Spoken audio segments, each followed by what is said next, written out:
একটি ঘরের দৈর্ঘ্য প্রস্থের 3 গুণ। প্রতি বর্গমিটার 9 টাকা 50 পয়সা দরে ঘরটির মেঝে কার্পেট দিয়ে ঢাকতে মোট 1824 টাকা ব্যয় হয়। ঘরটির দৈর্ঘ্য কত?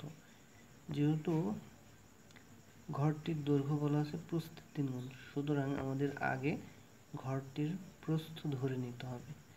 ধরি ঘরটির প্রস্থ হচ্ছে x, অতএব ঘরের দৈর্ঘ্য হবে প্রস্থের 3 গুণ অর্থাৎ 3x। এখন আমরা এর ক্ষেত্রফল দেখে নিব, ক্ষেত্রফল কত হয়। অতএব ঘরটির ক্ষেত্রফল 3x ইন্টু x বর্গ একক। এখন আমরা দেখব ঘরটির 1 বর্গ মিটারে খরচ হয়েছে 9 টাকা 50 পয়সা। অতএব টোটাল ঘরের মেঝেটি খরচ আমরা আগে বের করে নেব। 1 বর্গ মিটারে খরচ 9 টাকা 50 পয়সা, অতএব এই টোটাল ঘরের ক্ষেত্রফল যেহেতু 3x স্কয়ার, তাহলে এর সাথে 9 টাকা 50 পয়সা গুণ করে দিলে আমরা এখানে ঘরটিতে টোটাল খরচ কত হয়েছে সেটা পাবো। এখন টোটাল খরচ দেখা যাচ্ছে 3x স্কয়ার ইন্টু 9.5 টাকা। প্রশ্ন মতে 3x into x square into 9.5 equal 1824 টাকা, অর্থাৎ এই টাকা এবং এই টাকার পরিমাণ, মানে পরিমাণ বলছি, এই টাকা এবং এই টাকা হচ্ছে সমান, অর্থাৎ এই টাকা খরচ হয়েছে ঘরটির পুরো মেঝে ঢাকতে। এখন আমরা এই ক্যালকুলেশন করে এখান থেকে x এর মান বের করব, তাহলে আমরা ঘরটির দৈর্ঘ্য এবং প্রস্থ কত এটি আমরা জানতে পারবো। অর্থাৎ x এর মানটা আমরা ক্যালকুলেশন করে দেখব। আমরা এই ক্যালকুলেশনটা আমরা এভাবে লিখতে পারি, অর্থাৎ অজানা মান এই x স্কয়ার এটা বাম পাশে রেখে বাকিগুলো ডান পাশে ভাগ করে দেব, যেহেতু এপারে গুণ আছে ওই পারে পার করে দিলে সবগুলো ভাগ হয়ে যাবে। এখন এই ভাগ করতে আমাদের অনেকের সমস্যার সম্মুখীন হয়, অর্থাৎ এই এত বড় ভাগ কিভাবে করা হবে, দশমিক আছে, ক্যালকুলেশন আছে। আমরা এই ভাগটা খুব সহজে করতে পারবো। এই ভাগটা করতে আমরা সর্বপ্রথম এই 3 দ্বারা 1824কে আমরা ভাগ করে দিব। এই ভাগটা কিভাবে করব, এখানে আমরা একটা রাফ করে দেখি। 1824, এখন এই 3 18-র মধ্যে কতবার যায়? 3 18-র মধ্যে 6 বার যায়, অর্থাৎ 3 6 18। আমরা বিয়োগ করে দিলে এখানে 0 পাবো আর এখানে 2 পাবো। এখন দেখা যাচ্ছে যে 302-র মধ্যে যাচ্ছে না, এই জন্য কী করব, এখানে একটা 302 এর মধ্যে কয়বার যায়? 0 বার যায়। 0 বার গেলে এখানে আবার 2 চলে আসবে এবং দেখা যাচ্ছে 3 যেহেতু যাচ্ছে না সেহেতু উপর থেকে এই 4টা আমরা নামিয়ে নিয়ে আসব। এবার দেখা যাচ্ছে 3 6 3 8 24, 3 8 24, এখানে আমরা পেলাম 608। কি দ্বারা ভাগ করে? এই 3 দ্বারা 1824কে ভাগ করে পেলাম 608। এই 608 ভাগ হচ্ছে 9.5 থাকে।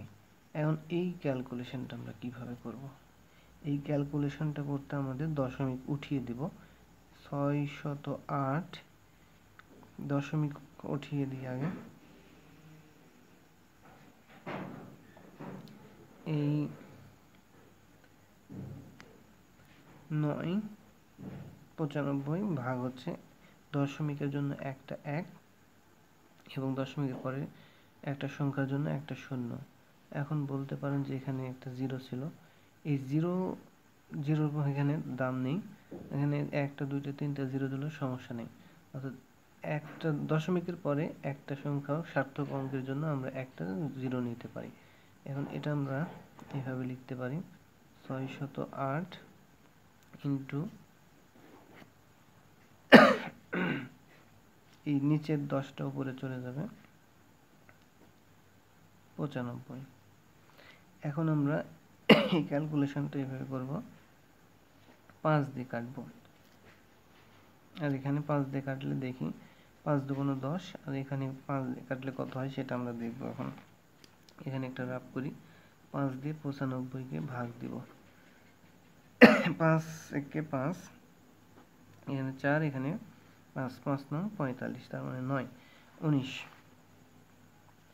এখানে বসিয়ে দিই 19, তার মানে 95কে 5 দ্বারা ভাগ করলে 19 পাই।